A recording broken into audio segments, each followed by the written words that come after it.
Right, now on with another speaker. We have got Peter Martin, the chair of Badger Trust, for you. Peter. Oops, I nearly didn't make it.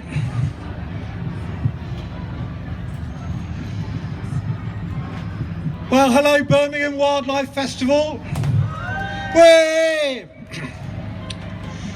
My name's Peter Martin, I'm chairman of the Badger Trust.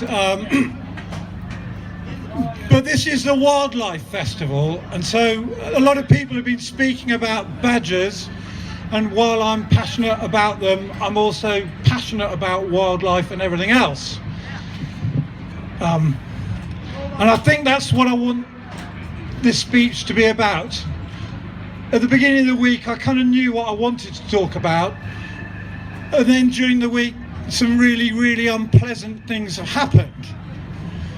We've had the Orlando massacre, where 50 people have been shot and killed for being gay, and another 50 people were shot but didn't die because they were gay.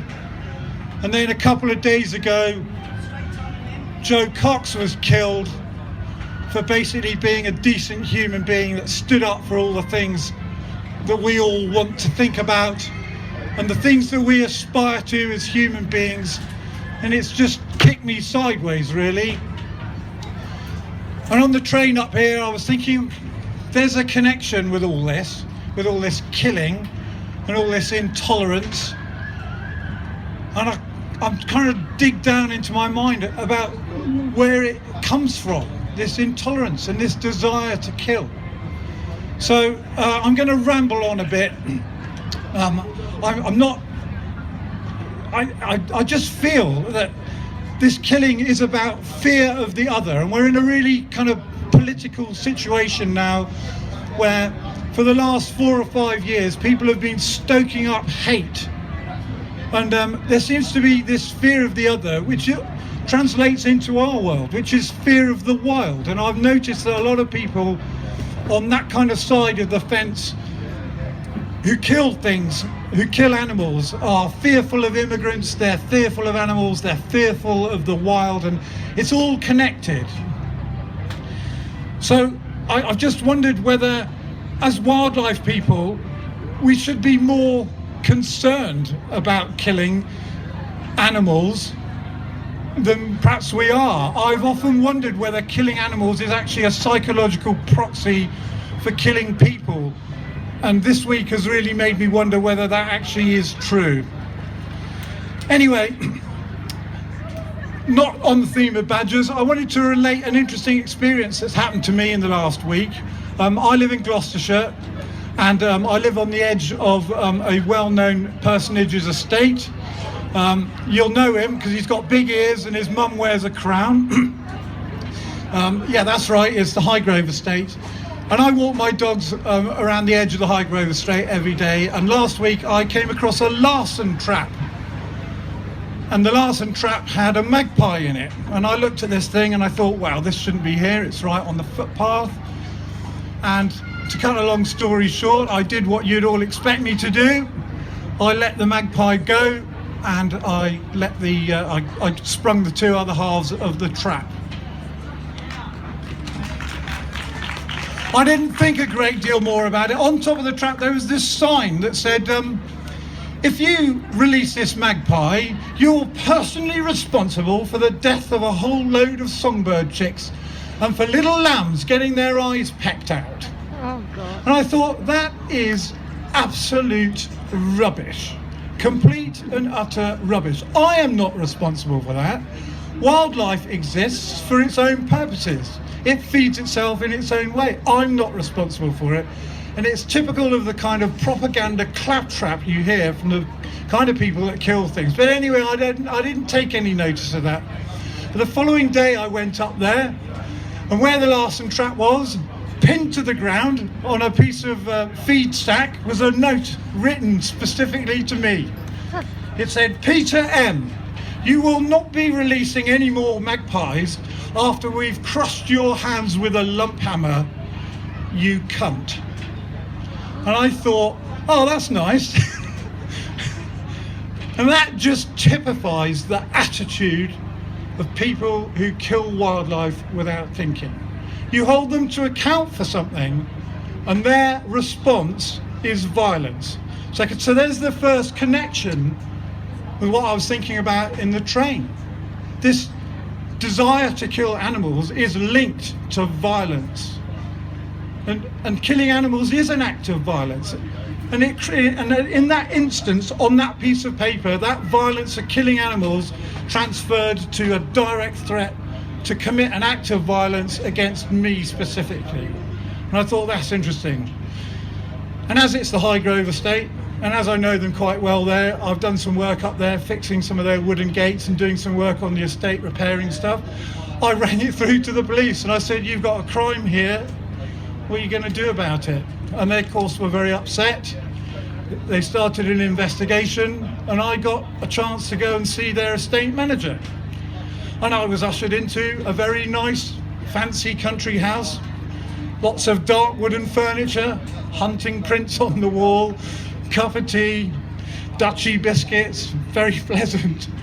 So I said to their estate manager, what's this all about? Why are you using larcen traps? Oh, well, we've got to. We're protecting all the little birds in the hedges. And I said to him, have you got any data on how many birds you've got in your hedges? And he looked at me and he said, no. I said, well, how many larcen traps have you put out? I don't know, we've got a contractor. Well, how many magpies have you killed? I don't know. And by this stage, he was looking quite ill at ease. He knew I'd got him. It's like I'd electrocuted him. He felt bad about this. So I said, well, why are you doing it? I said, what do you think will happen if you trap, say, 50 magpies? I said, all the magpies from the neighbouring estates will just fly in and do exactly what you say you don't want them to do. I said, you're not doing any data collection. You've not thought this through in any way at all. What you're doing is you're killing animals for cultural reasons, because it's what you think you should do. And what was amazing was that he agreed. And he knew I'd got him. And being a reasonably intelligent guy, he said, you're right. He said, we've never collected data on this. And I'll tell you what I'm going to do. I'm going to start collecting data on it to see whether this is actually worth doing. And that was a small victory. And so next year I'm going to go and look at this data with him. And if there's nothing there, if he hasn't actually managed to prove that a larcen trap works, then he's not going to do it anymore. And that kind of feeds into what I want this to go on to in a minute. But then he said, but we've got to kill vermin. And there's that word, vermin. And I thought, vermin? What does vermin really mean? Vermin isn't a description of an animal. It's a description of a state of mind, of a prejudice. Vermin doesn't mean anything other than I'm about to tell you about something abysmal that I'm about to do to an animal. So if someone says this is vermin, they're basically setting you up for an excuse to go and kill something or to do something to an animal that they wouldn't accept as being a normal way to behave. It's quite interesting, isn't it? So again, I talked to him about vermin and his attitude towards animals, and why did he think that it was necessary to go and kill animals? Why did he feel that he had to? Why couldn't he think outside of his culture? And again, he started to look uncomfortable and he said, you're right.